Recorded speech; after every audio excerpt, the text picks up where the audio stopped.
नमस्ते बच्चों, I warmly welcome you all to Kalpana की पाठशाला। आज कल्पना की पाठशाला लेकर आए हैं एक मज़ेदार क्विज जो how to tell wild animals पर आधारित है, जहां आप पाएंगे combined package of fun and learning. Let's see how well do you know this witty and wild poem by Caroline Wells. So let's get started with our first question. Who is the poet of How to Tell Wild Animals? आपके options हैं।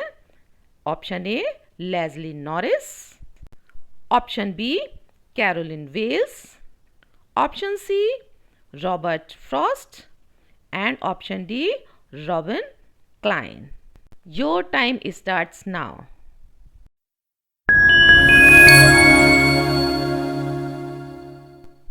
तो यहाँ बच्चों option B Caroline Wells सही answer है।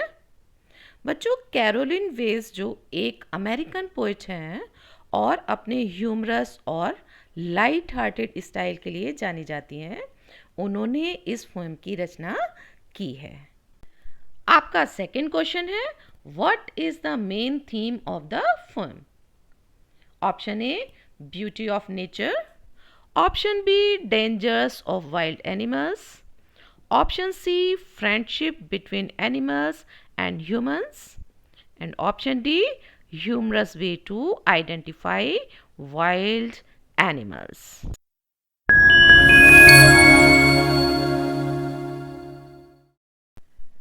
बच्चों option D is correct. देखिए wild animals को कैसे उनके अटैक करने के तरीके से पहचाना जाए, इस बात को पोएट ने बड़े ही मजाकिया ढंग से, बड़े ही विनोदपूर्ण तरीके से समझाया है। चलिए थर्ड क्वेश्चन देखते हैं जो है the poem how to tell wild animals belongs to which literary form? Your options are option A satirical descriptive poem, option B ballad, option C epic poem and option D elegy। Answer पता करने के लिए आपका समय शुरू होता है अब।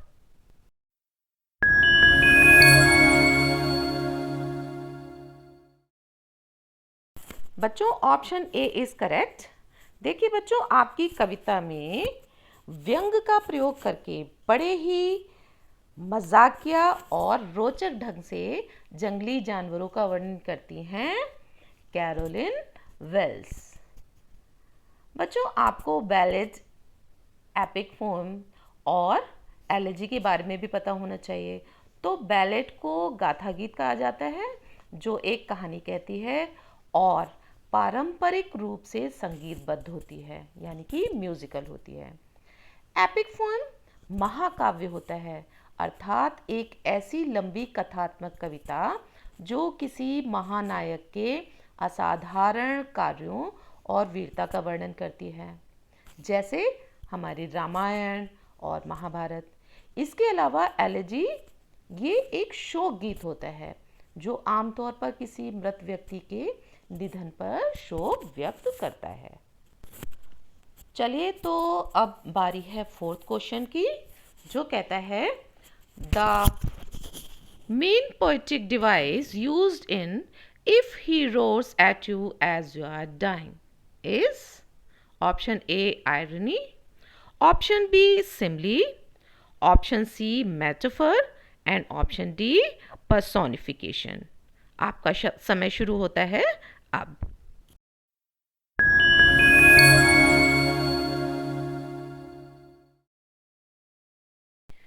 So option A is correct.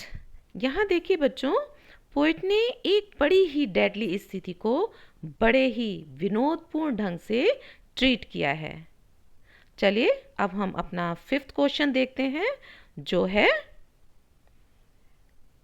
The rhyme scheme of the poem is option A B C C, option B is A B B C B, option C A B B A C D and option D is A B C B A A।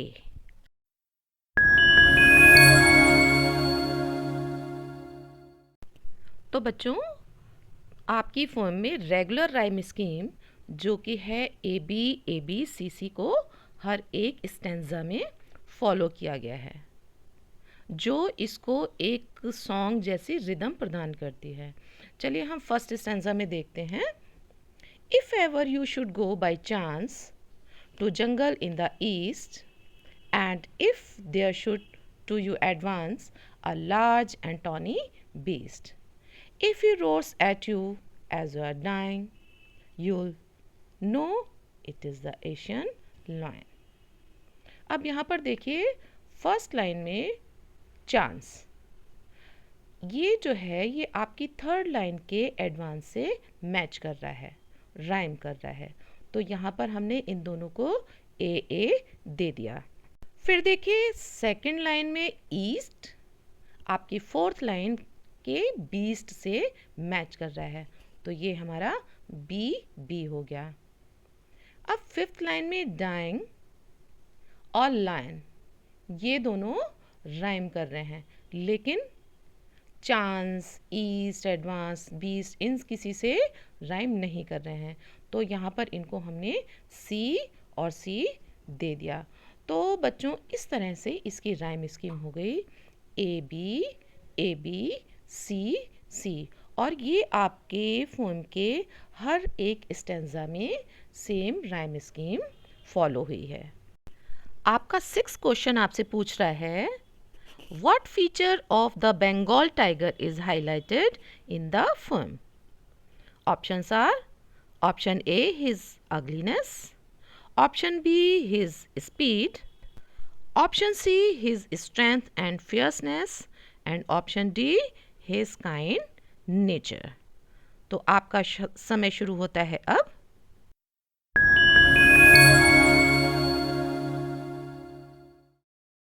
बच्चों यहाँ आपका option C is correct. Poet ने tiger को बहुत शक्तिशाली और खतरनाक वर्णित किया है।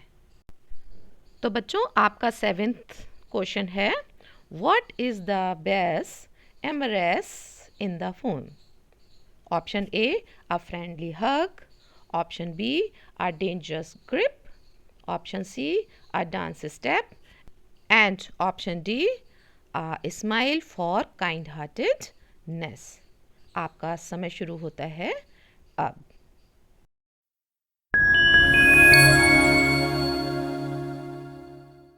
यहाँ देखिए ऑप्शन बी इज करेक्ट, क्योंकि जो बैर यानी भालू का जो गले लगाना है, जो आलिंगन है, वह व्यक्ति को मृत्यु दे देता है, अर्थात वह आपको इतने कसकर गले लगाएगा कि मृत्यु निश्चित है। इस बात को पोएट ने बड़े ही विनोदपूर्वक ढंग से व्यक्त किया है।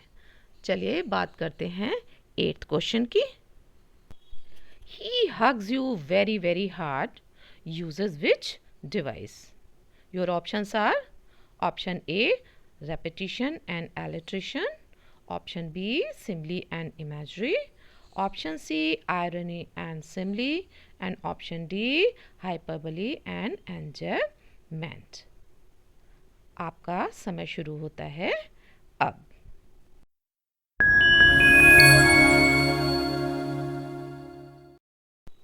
Your option A is correct. He hugs you very very hard.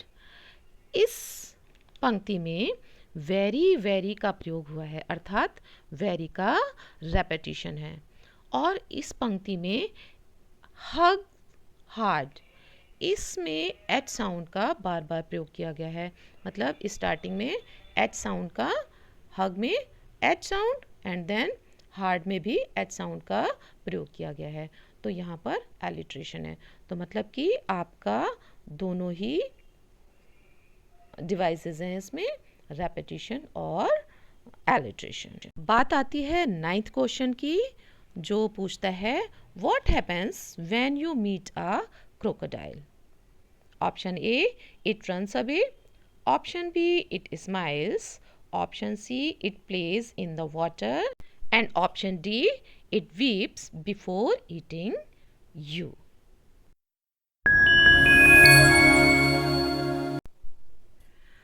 बच्चों यहाँ ऑप्शन डी सही उत्तर है। यहाँ पोइट जो हैं वो व्यंग पूर्वक बताना चाहती हैं क्रोकोडाइल टीयर्स यानी कि मगरमच्छ के आंसुओं से मतलब होता है झूठी सिंपैथी या झूठ मूठ का रोकर दिखाना। चलिए अब हम बात करते हैं 10th क्वेश्चन की। The crocodile's weeping symbolises option A real sadness, option B fake emotions, option C danger signal and option D joy. Answer सोचने के लिए आपका समय शुरू होता है अब।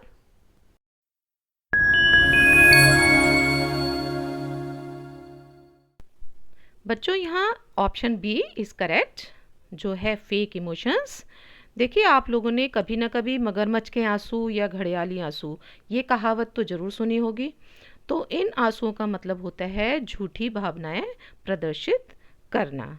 चलिए अब हम बात करते हैं अपने नेक्स्ट क्वेश्चन की जो है 11th क्वेश्चन, जो कहता है the phrase noble wild beast is an example of option A oxymoron, option B metaphor, option C alliteration and option D simile. तो आपका समय शुरू होता है अब।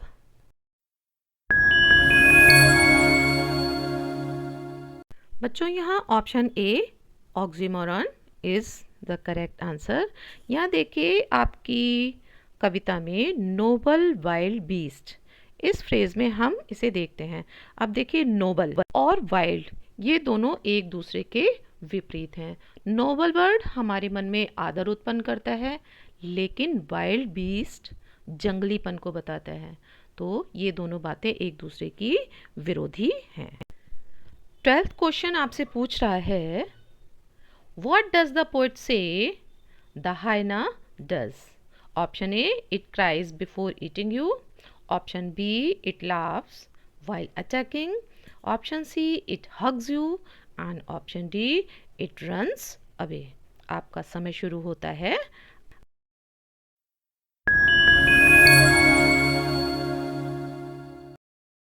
देखिए बच्चों here option B is correct. यहाँ पोइट मजाक में कहती हैं कि हाइना की जो मुस्कान है वह मनुष्यों की हंसी के जैसा एक्सप्रेशन देती है। चलिए अब बारी आती है हमारे 13th क्वेश्चन की, जो कह रहा है which quality of the poem makes it appealing to children. आपके ऑप्शंस हैं option A complex language, option B dark themes, option C humour and rhythm and option D philosophical tone. आपका समय शुरू होता है अब।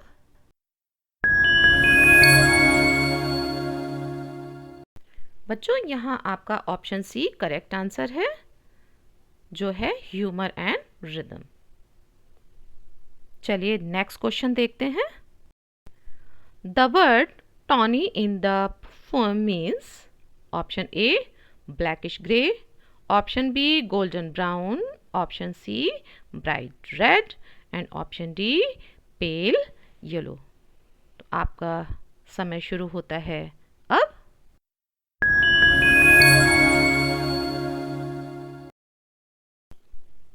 यहाँ ऑप्शन बी इज करेक्ट। आपकी कविता में जो टॉनी शब्द है वो एशियाई शेर के पीले भूरे रंग को दिखाता है, उसकी ओर हमें इशारा करता है। चलिए नेक्स्ट क्वेश्चन देखते हैं। What is the effect of rhyme in the poem. आपके ऑप्शंस हैं option A makes it musical and light hearted, option B कहता है makes it serious and tragic, option C कहता है slows down the reading and option D removes humour. आपका समय शुरू होता है अब।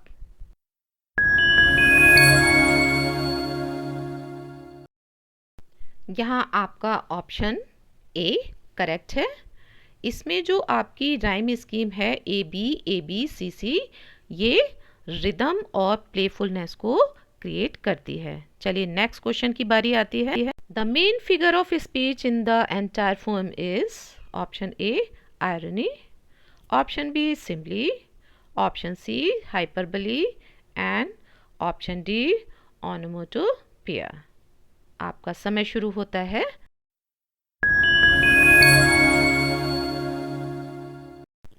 तो बच्चों, here option A is correct, क्योंकि प्रत्येक स्टैंजा विनोदपूर्ण तरह से खतरे को प्रेजेंट करता है। चलिए अब बारी आती है 17th क्वेश्चन की। What makes the chameleon difficult to spot? And your options are: option A, it moves very fast. Option B, it lives underground. Option C, it changes color to match the surroundings. And Option D, it makes no sound. आपका समय शुरू होता है अब।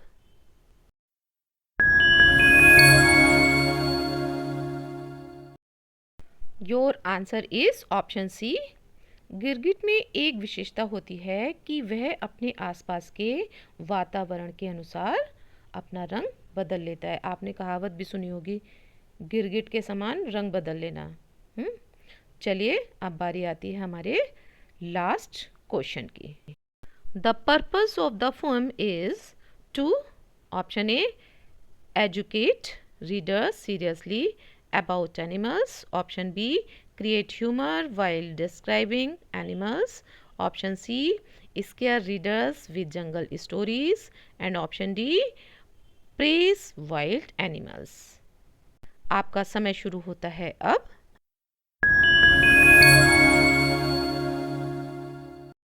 तो बच्चों, यहाँ आपका ऑप्शन बी सही उत्तर है।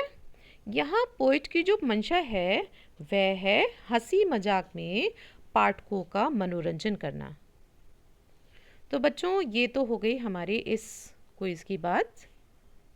हमने इस वीडियो में इम्पॉर्टेंट क्वेश्चंस को डिस्कस किया है। आपको कैसी लगी ये क्विज? आपने कितने सवालों के सही आंसर दिए? अपना स्कोर कमेंट बॉक्स में ज़रूर बताइएगा। अगर आपने वीडियो से कुछ सीखा हो तो लाइक और शेयर ज़रूर कीजिएगा। हाँ, जिसने चैनल को सब्सक्राइब नहीं किया है वो प्लीज़ सब्सक्राइब ज़रूर कर लीजिए। तो हम फिर मिलते हैं नेक्स्ट वीडियो में।